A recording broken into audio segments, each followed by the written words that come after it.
Tenía los dedos entumecidos y, aún así, seguí copiando números como si el papel pudiera sostener el frente. Las órdenes de mis superiores pedían rapidez. El sistema pedía obediencia, no preguntas. Cuando vi la misma solicitud repetida, ya era tarde para borrarla sin dejar rastro. En la madrugada más fría, escuché por la radio que faltaba munición y supe exactamente por qué. 16 de diciembre de 1944. Ardenas, Bélgica, franja de bosques y carreteras secundarias entre localidades pequeñas y cruces de valle. La situación operativa era defensiva y móvil a la vez. Una ofensiva alemana había roto el frente en varios puntos y buscaba carreteras clave para avanzar hacia el oeste. Unidades estadounidenses mecanizadas y de infantería acorazada recibían misiones de contención, cierre de brechas y retirada escalonada. El tiempo era invernal, con humedad, nieve intermitente y temperaturas bajo cero que endurecían el terreno por la noche y lo volvían resbaladizo de día. Las comunicaciones se sostenían con radios, mensajeros y teléfono de campaña cuando existía cable tendido. En ese marco, el abastecimiento de munición se convirtió en una tarea tan decisiva como discreta. A finales de diciembre, el dispositivo dependía de puntos de control de suministro improvisados. Eran espacios abiertos o patios de granja donde se acumulaban bidones de combustible, cajas de raciones, piezas de repuesto y munición de varios calibres. Los camiones llegaban de noche, descargaban con luz mínima y salían sin demora. Las carreteras, estrechas y llenas de barro congelado, podían quedar bloqueadas por un vehículo averiado o un cráter de artillería. Cuando el enemigo se acercaba, más esos depósitos se movían o se abandonaban. Se anotaba lo esencial y se destruía lo que no podía evacuarse. En un batallón desplegado en ese sector, la munición no se gestionaba como un concepto abstracto. Se contaba caja a caja, se medía por cintas para ametralladora, por cargadores, por granadas de mano, por proyectiles de mortero y por disparos para cañones de apoyo. El consumo se aceleraba cuando una compañía se quedaba fija en un bosque y debía rechazar infiltraciones. El consumo se disparaba cuando la artillería propia cubría una retirada o sellaba una carretera. En ese entorno, la diferencia entre lo pedido y lo recibido no era un detalle administrativo, era una línea directa hacia la capacidad real de resistir una noche más. La persona que primero vio el problema no estaba en la primera línea. Su rutina no consistía en avanzar, sino en registrar. Era un auxiliar de la sección de abastecimiento, asignado a la mesa donde se copiaban solicitudes y se redactaban partes de consumo. Su trabajo era continuo y poco visible. Recibía cifras cantadas por teléfono de campaña, notas traídas por un conductor o mensajes escritos a lápiz por un enlace. En una tabla simple debía convertir esas cifras en una orden formal que pudiera circular por la cadena logística. El papel era escaso, el tiempo aún más y la presión constante. En diciembre de 1944, la cadena de la munición era un recorrido de escalones. Un pelotón informaba a su compañía, la compañía pasaba su estado al batallón, el batallón consolidaba y pedía al escalón superior o al punto de suministro disponible. La munición se entregaba con recibo, aunque fuera improvisado, los números debían cuadrar, porque cada caja que salía debía justificarse en el siguiente informe, pero esa exigencia chocaba con la realidad de un frente que se movía de madrugada y se rompía por sorpresa al mediodía. En los días de la ofensiva, la sección de abastecimiento del batallón trabajaba con interrupciones. A ratos había un flujo ordenado de mensajes, a ratos solo ruido, cortes, cables rotos y radios saturadas. Los auxiliares escribían en condiciones frías, con guantes o con dedos entumecidos. Los formularios se mojaban y se manchaban. Los números se repetían para asegurar que habían sido entendidos. Y esa repetición que buscaba claridad, empezó a crear el terreno para el error. El problema no apareció como una explosión. Apareció como una discrepancia mínima, una cifra que no parecía coincidir con el consumo esperado. Un comentario de un conductor al descargar. Una caja de munición de un calibre que no había sido priorizado esa tarde. En una jornada normal, ese ruido se habría resuelto con una llamada y una corrección. En una jornada de retirada y combate, Ese ruido quedaba en el aire, a la espera de que la noche lo ordenara. El auxiliar observó que, en un lapso corto, habían llegado 2 remesas con la misma referencia de orden. No era raro recibir varias entregas en una misma tarde. Lo raro era que ambas figuraran como respuesta a la misma solicitud. El primer impulso fue pensar en una coincidencia o en un acierto logístico. Una entrega rápida y generosa, pero el registro del punto de suministro mostraba otra cosa. En el libro del depósito aparecía la orden duplicada como si fueran 2 pedidos distintos. El mismo texto, las mismas cifras, el mismo destinatario, con un número de control que en teoría debía ser único. En ese sector los depósitos se reorganizaban a toda velocidad. Cuando uno quedaba expuesto, el siguiente se montaba más atrás. Los equipos de servicio de varias unidades se mezclaban en la misma zona. Se compartían mecánicos, se cruzaban conductores, se buscaban bidones perdidos. En esa confusión, la munición podía salir hacia un destino equivocado sin mala intención. Bastaba un nombre de unidad abreviado de forma distinta, una carretera mal indicada, una letra que en el frío se escribía más rígida y menos legible. La orden que se había copiado mal no era un documento solemne, era el resultado de una transcripción apurada. Una solicitud inicial, escrita en una hoja simple, había sido pasada a limpio para que el depósito la aceptara. En ese traspaso, el auxiliar había cometido un error que a primera vista parecía pequeño. La copia se hizo 2 veces, no porque alguien quisiera engañar, sino porque en el momento de entregar el mensaje una parte del circuito había fallado. La secuencia fue propia de un sistema sometido a presión. Un enlace llegó con una nota del batallón para pedir reposición de munición, urgente pero dentro de lo habitual. Esa nota se transcribió y se envió hacia el punto de suministro. Minutos después, el teléfono de campaña volvió a sonar. Desde una sección avanzada, alguien insistía en que la solicitud no había sido confirmada. Se pidió repetir el pedido por seguridad. El auxiliar, con la mesa llena de papeles y sin un mecanismo fiable para comprobar el estado del primer envío, volvió a copiar la orden. No la marcó como duplicado, la escribió como si fuera una nueva y la hizo circular por un canal distinto con otro conductor.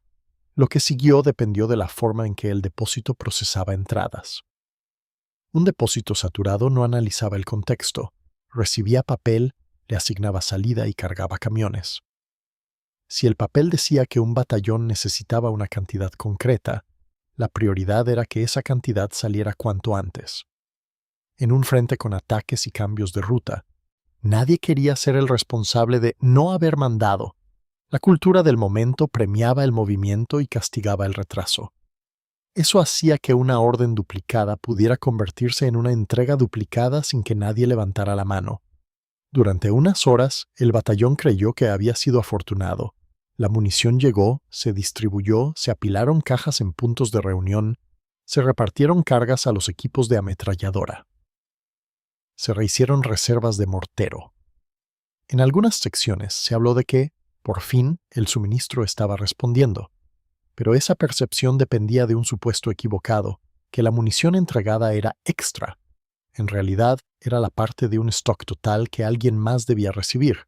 O peor aún, era munición que el propio batallón iba a necesitar días después, reservada en el depósito para su próxima fase de defensa. El error no vació el suministro en un minuto, lo vació por arrastre. Al procesarse 2 veces la misma solicitud, el depósito liberó material que no podía reponer con la misma velocidad. Los camiones que debían traer munición al día siguiente salieron con cargas que ya se habían gastado en la duplicación, y cuando la carretera se cerró por combate y por nieve, ya no hubo una segunda oportunidad. La madrugada más fría de esa secuencia llegó con un cambio de situación táctica. La unidad recibió la orden de mantener un tramo de carretera y un conjunto de claros en el bosque. Era una misión defensiva, con patrullas y puestos avanzados. A la espera de presión enemiga. El frío endureció el suelo y también endureció las decisiones. Los motores arrancaban peor, las baterías morían, el metal se pegaba a la piel. Las armas se volvían más sensibles al aceite espeso y a la humedad congelada. Esa noche, el consumo de munición aumentó por varias razones simultáneas. Hubo infiltraciones en los márgenes, hubo disparos de hostigamiento, hubo intentos de aproximación, aprovechando la oscuridad y el terreno conocido por el enemigo. Se gastaron granadas y ráfagas cortas para negar pasos. Se usó el mortero para marcar límites y para romper concentraciones pequeñas. El batallón no estaba librando una batalla de grandes masas. Estaba librando una batalla de fricción, de minutos, de posiciones que se perdían y se recuperaban. A medianoche, el primer aviso serio llegó a la sección de abastecimiento. Un conductor regresó desde una compañía avanzada y dijo, sin rodeos, que lo que había se estaba terminando antes de lo previsto. No era una queja, era un parte. Se revisaron los listados de distribución y sobre el papel las cifras parecían suficientes, pero el papel no reflejaba el consumo real cuando se disparaba con estrés, frío y confusión.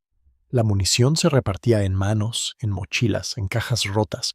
Se perdía cuando un vehículo quedaba inmovilizado y había que aligerar carga. Se abandonaba cuando un camino quedaba abatido por artillería y nadie podía volver a recogerlo. En esa madrugada, el batallón intentó activar el mecanismo normal. Se envió un pedido de reposición, se llamó al punto de suministro. Se buscó un camión disponible, pero el depósito respondió con una frase que, en otras circunstancias, habría sonado imposible. No había reserva suficiente para cubrir ese pedido en ese momento. Había entregas comprometidas a otras unidades y la ruta hacia el depósito se estaba volviendo insegura. Además, el propio depósito había sufrido desplazamientos recientes por la presión enemiga. El espacio donde antes había cajas apiladas ahora era solo huellas en nieve y barro congelado. Fue entonces cuando el auxiliar, revisando su carpeta de solicitudes, vio el origen del desajuste. Encontró 2 copias idénticas de la misma orden. No eran 2 versiones con correcciones, eran la misma, mismo texto, mismo detalle, mismo destinatario, y en el registro del depósito constaba como doble salida. La conclusión era incómoda, porque no señalaba a una mala persona, sino a una mala secuencia. Una orden mal copiada, un circuito de confirmación inexistente, una presión que obligaba a duplicar por si acaso, y un depósito que, ante el caos, prefería pecar por exceso antes que por falta. La reacción inmediata no fue moral, fue práctica. Había que sostener posiciones hasta el amanecer con lo que quedaba. Se hicieron ajustes silenciosos. Se ordenó reducir el fuego a lo estrictamente necesario. Se priorizaron sectores más probables de infiltración. Se limitaron disparos de mortero a misiones cortas. Los jefes de equipo revisaron su munición como si fuera combustible, contaron cargadores, redistribuyeron cajas entre secciones, reunieron munición suelta que otros habían dejado por el camino. En algunos casos, se recuperaron cartuchos de cajas dañadas, con cuidado de no perder tiempo ni seguridad. En paralelo, el auxiliar y el responsable de abastecimiento tomaron una decisión no oficial pero habitual en crisis: buscar munición en los márgenes del sistema. Eso podía significar varias cosas: localizar un vehículo inmovilizado de otra unidad y solicitar su excedente con autorización inmediata, recoger munición abandonada en un punto de concentración previo, revisar los restos de un depósito temporal desplazado o coordinar un intercambio con otra unidad que por calibre pudiera ceder temporalmente. Nada de eso era limpio en términos administrativos, pero en el frente la administración se adaptaba a la supervivencia. Si se conseguían cajas extra, se anotaban después. Si no se conseguían, el papel no protegía a nadie. Durante esa madrugada, la falta de munición cambió la manera de combatir. Sin convertirlo en una escena teatral. El batallón siguió actuando, solo que lo hizo con un margen más estrecho, más patrullas para compensar menos fuego, más escucha, más uso del terreno, más necesidad de coordinación con apoyo artillero, cuando éste existía, y más dependencia del amanecer, cuando la visibilidad y la orientación podían mejorar. La madrugada fue fría de una forma que no necesitaba adjetivos grandilocuentes. El frío se midió en fallos prácticos, en cantimploras congeladas, en cerrojos duros, en manos entumecidas al recargar, en hombres que evitaban moverse demasiado para no resbalar sobre hielo, y en un silencio raro cuando, por momentos, se disparaba menos de lo habitual, no por calma, sino por cálculo. Al amanecer, el enemigo no había roto la posición en ese punto, pero la unidad había pagado en cansancio y en tensión acumulada.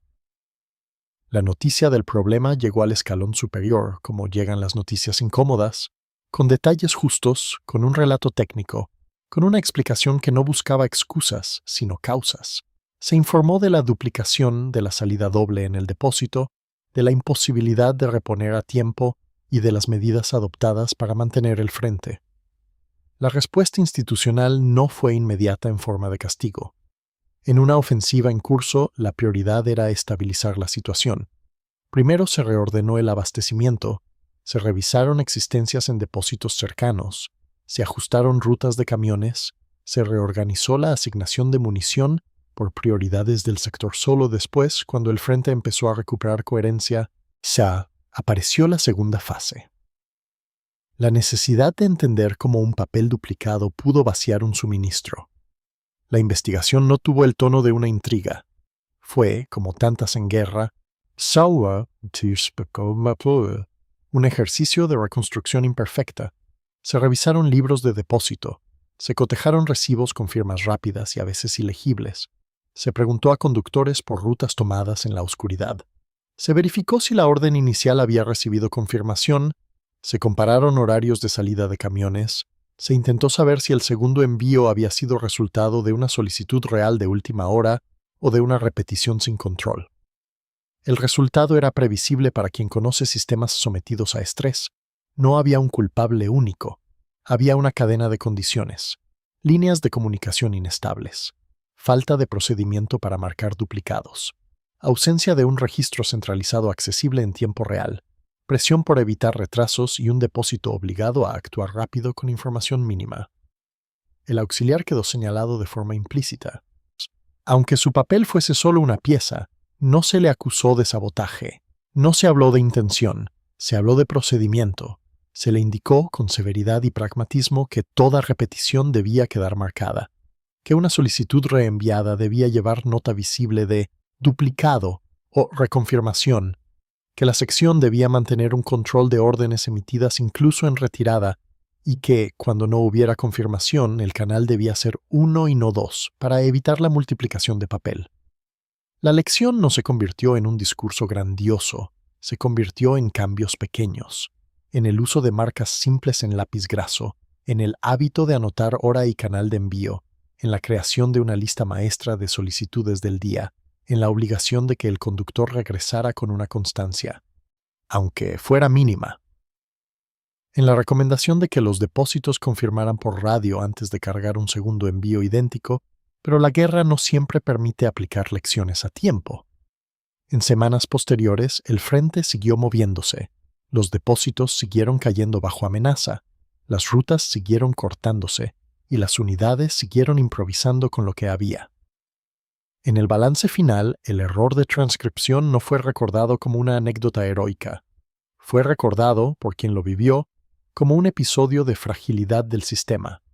Una muestra de cómo un documento breve, repetido sin intención, podía desplazar toneladas de material en dirección equivocada y de cómo ese desplazamiento, en un momento de frío extremo y presión táctica, podía dejar a un batallón sin el margen de munición que contaba para sostener una madrugada más. Años después, en archivos y testimonios, las grandes maniobras ocupan páginas enteras. Las decisiones de alto nivel quedan fechadas y firmadas.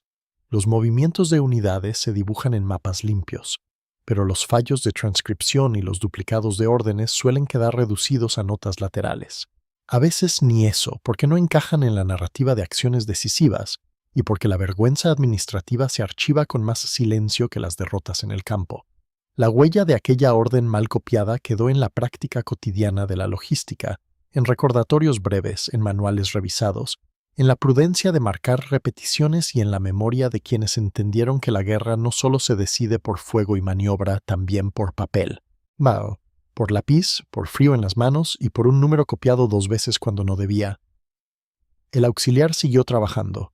No fue una figura pública, no tuvo un lugar en relatos populares. Su papel fue el de miles de personas que sostuvieron una guerra industrial desde mesas improvisadas, con listas, recibos y llamadas cortadas. Su legado fue silencioso, una corrección aprendida a la fuerza, una manera de escribir duplicado a tiempo, y una conciencia persistente de que, en el momento más frío, una línea mal copiada podía pesar tanto como un disparo que no llegaba.